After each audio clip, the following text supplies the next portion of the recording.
Paratroopers from the 79th Air Assault Brigade repelled a massive Russian attack on the Kharkiv direction, destroying 7 armored vehicles and 1 tank. 33 Russians were eliminated, while the remaining forces retreated in panic under fire from Ukrainian drones.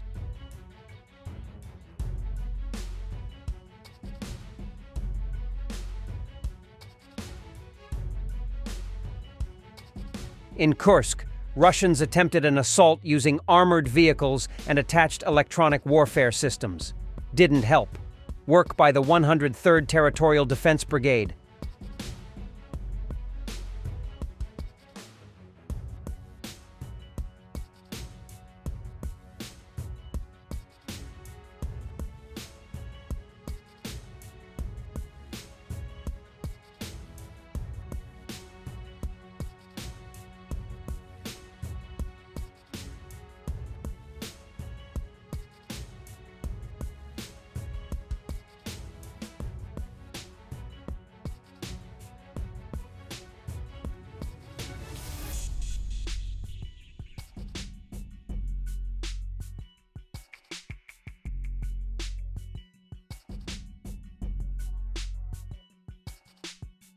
A Russian BMP-2 that attempted to reach Ukrainian positions was blown up on a mine.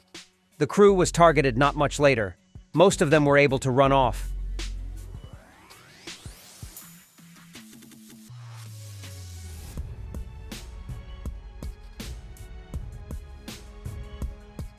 Ukrainian partisan group Atesh successfully carried out a sabotage operation, setting fire to a Russian armored reconnaissance vehicle, BRDM, in the Donetsk region near the village of Novokaterinivka.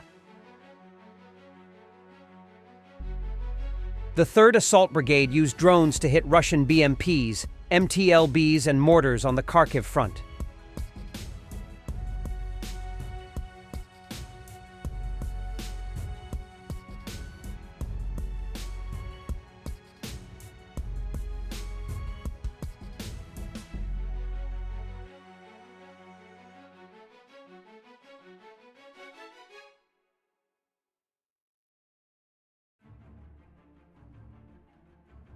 Olga Romanova, head of the Russia Behind Bars Foundation, said that Russian convicts continue to be recruited into the Russian armed forces. According to her, about 150,000 convicts went to war. Most of them are already either dead or wounded. I estimate the number of prisoners currently engaged in the war to be at least 150,000. So at least 150,000, and most of them have died. The motivation of prisoners to go to war changes a lot. If in the first year of the war it was freedom they were promised, it was a mistake. Then it was about money. Later it turned out that the Ministry of Defense has no intention of paying them. They are not considered enlisted, contractors, or even volunteers, they just sign agreements, nothing more. They are perceived as receiving payments, but they are very small compared to others. Now, so the motivation is different. It's about agency, I would say. In prison, you do not belong to yourself. They can do anything they want with you. In the war, at least something supposedly depends on you, and this also plays a big role. It's not prison. That the Russian prison remains the most terrifying place on earth. The second video is an account of one of those convicts who, he says he never received proper training and thought he would get shot immediately once he was captured by Ukrainians. He was shocked when he received food, water, and a cigarette. 21 число, 21 года, месяц не помню, против меня возбудили уголовное дело. Из-за того, что якобы я ударил человека несколько раз. Из-за чего против меня возбудили уголовное дело. Пока шло следствие, больше 3 лет, 2,3, больше 2 лет шло следствие, меня всячески заставляли, принуждали идти в армию, говорили. Нахуй нужно. Я увидел его. Извините, как правильно слезть.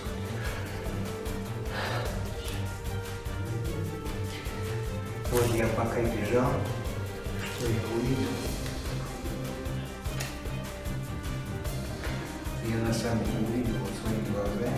А нам по телевидению, да, у нас какие страсти рассказывают. Вообще кошмар. Я думаю, когда я сдался, я думаю, стреляет, расстрелять. Уже было с этого парня, пока прятался.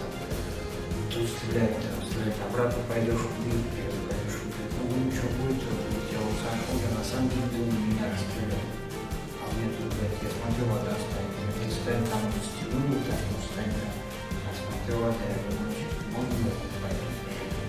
Я тут, меня сейчас расстреляют, я не знаю, что не было, и он ушел, еще лампа, и он меня сейчас расстреляют, и еще никого. А у нас рассказ пиздец. Украинец, фашист, убивает, и так далее. Потому что там все видят. Вот я маленький пример приведу. Вот один Russian soldiers shot 9 Ukrainian prisoners of war in Kursk region, deep state, citing sources. According to them, the war crime took place on October 10th in Zeleny Shlia village, Kursk region. Drone operators were among the murdered prisoners.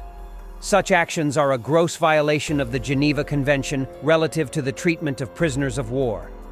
The international community should not turn a blind eye to such crimes, said Ukrainian ombudsman. This video is about 40 years old. Soviet TV discusses how United States are freezing. Decades later, Russian TV moved on to Europe is freezing. What are your predictions for Russian, or what will it be, TV 10 years from now? Nothing yet indicates the arrival of winter. But in just a short time, the cold will set in, rains will pour, and it will be tough for the residents of these homes on Washington 14th Street and many other Americans whose incomes are so low that they can barely make ends meet. The energy crisis has hit the poor, the elderly, the unemployed, and those living on modest benefits especially hard. Due to the rising oil prices, heating bills in many Washington homes have increased by 80% over the past year. And this coming winter, they are expected to reach record numbers. But what if the residents of these homes can't pay the bills? Then they may face the fate this old woman fears so much. I don't want to die from the cold, it says on the sign she's holding out on the streets of Washington. Thanks for watching, and don't forget to subscribe. Also, if you want to support Warthog Defense, please become our member and get early access to new videos, exclusive members-only videos, and become administrator in comment section. The membership link is in the description. Rescues every day. We had a guy last week at 6 rescues in 6 days. You know, he's doing the job every day.